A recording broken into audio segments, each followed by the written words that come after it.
কিছু বন্ধ করে দিব, এমন কোনো তুচ্ছ তাচ্ছিল্য নাই যে সে করছে, ঠিক কিনা? সুতরাং সেই জায়গাতে কিন্তু বৈষম্য বিরোধী ছাত্র আন্দোলন আমাদের ভাইরা যখন শহীদ হয়েছে তাদের রক্তের বদলা নেওয়ার জন্য কিন্তু আমরা শেখ হাসিনাকে ফালাই দিছি, ঠিক না? এলাকার মধ্যে যদি আওয়ামী লীগ যাওয়ার পরে যদি কোনো টেন্ডারবাজি হয়, আওয়ামী লীগকে ফালায় আমার কোনো লাভ আছে? লাভ তো নাই। এইটাই হচ্ছে আমাদের মূল চ্যালেঞ্জ, এটাই হচ্ছে আমাদের মূল এজেন্ডা। শহীদ ভাইরা কিন্তু রক্ত দিয়ে গেছে এই জন্যই। তাই আমাদেরকে বুঝতে হবে যে আমাদের তাদের শহীদ ভাইদের আশা আকাঙ্ক্ষার জায়গা বাস্তবায়ন করার জন্য আমাদের সমন্বিতভাবে কাজ করতে হবে। এই কারণে আমরা বলছি যে আমরা আপনাদেরকে নিয়ে বসার উদ্দেশ্যটা কি, আপনাদের কথাগুলো কেন শুনলাম, আমরা বুঝতে চেয়েছি যে আসলে আপনারা কি ভাবতেছেন, আপনাদের চিন্তার জায়গাটা আসলে কি, আপনারা কি চান। অলরেডি আমরা সেটা কিন্তু নোট করে রাখছি এবং সে অনুযায়ী আমরা বাস্তবায়ন করব।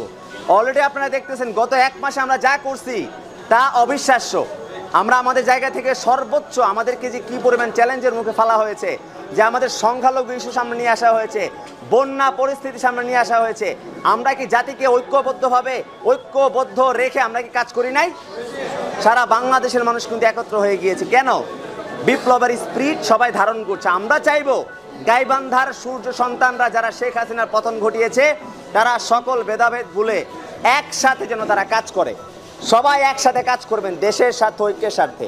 এই কারণেই আপনাদের প্রতি উদারত আহ্বান থাকবে যে বৈষম্য বিরোধী ছাত্র আন্দোলন গাইবান্ধায় যারা কাজ করেছেন তারা আপনাদের জায়গা থেকে পরবর্তী সময়ে সবাই একসাথে কাঁধে কাঁধ মিলিয়ে হাতে হাত রেখে আপনারা কাজ করবেন। এবং কেউ যদি আমাদের মধ্যে কোনো ধরনের বিভাজন সৃষ্টি করতে চায় তাহলে আমরা তাকে সমন্বিতভাবে প্রতিরোধ করব। একটা কথা মনে রাখবেন, যখন আপনারা একসাথে আসেন আপনারা একটা শক্তি। যে সরকার যে সময় আসে তারা কিন্তু উত্তরবঙ্গকে সবসময় সাইড করে রাখে। কেন করে রাখে? তার একমাত্র কারণ হচ্ছে তাদের মধ্যে একটা বিভাজন তৈরি করে রাখে, রাজনৈতিক বিভাজন। আপনাদেরকে বুঝতে হবে যে বৈষম্য বিরোধী ছাত্র আন্দোলন সেই বিভাজনকে কবর দিয়ে ঐক্যের ডাক নিয়ে এসেছে। সুতরাং সেই ঐক্যের ডাকে আপনারা সবাই সাড়া দিবেন। আমরা কেন এসেছি এখানে জেলা, আমরা কেন এসেছি? আমরা চাই যে আপনারা সকল ভেদাভেদগুলো আপনারা একসাথে কাজ করবেন, জাতীয় স্বার্থে একসাথে কাজ করবেন। আপনাদের গাইবান্ধা জেলায় যেসব ছেলেরা শহীদ হয়েছে তারা কি আপনাদের ভাই না? তারা কি আপনাদের শক্তির জায়গা না? তারা শেখ হাসিনার পতন ঘটানোর জন্য তাদের জীবন দিয়েছে। এখন এই বিপ্লব ধরে রাখার দায়িত্ব কি আমাদের সবার না? এই বিপ্লব যদি ব্যাহত হয় আপনাদের সমন্বয়হীনতার কারণে, আপনাদের গ্রুপিংয়ের কারণে, তাহলে কি আপনারা কি দায়ী থাকবেন না? সুতরাং এই বিপ্লবকে সমুন্নত রাখার জন্য আমাদেরকে একত্রিত থাকতে হবে। এই প্ল্যাটফর্মের ব্যানারে আমাদের একত্রিত থাকতে হবে জাতীয় স্বার্থে। আমরা কোনো সংগঠনের বার্তা নিয়ে আসি নাই, আমরা জাতীয় ঐক্যের বার্তা নিয়ে এসেছি। আমরা বাংলাদেশের সকল মানুষকে আমরা বলছি যে বৈষম্য বিরোধী ছাত্র আন্দোলন ছাত্র জনতাকে একতাবদ্ধ করতে পেরেছিল বলেই তারা শেখ হাসিনার পতন ঘটাতে পেরেছিল।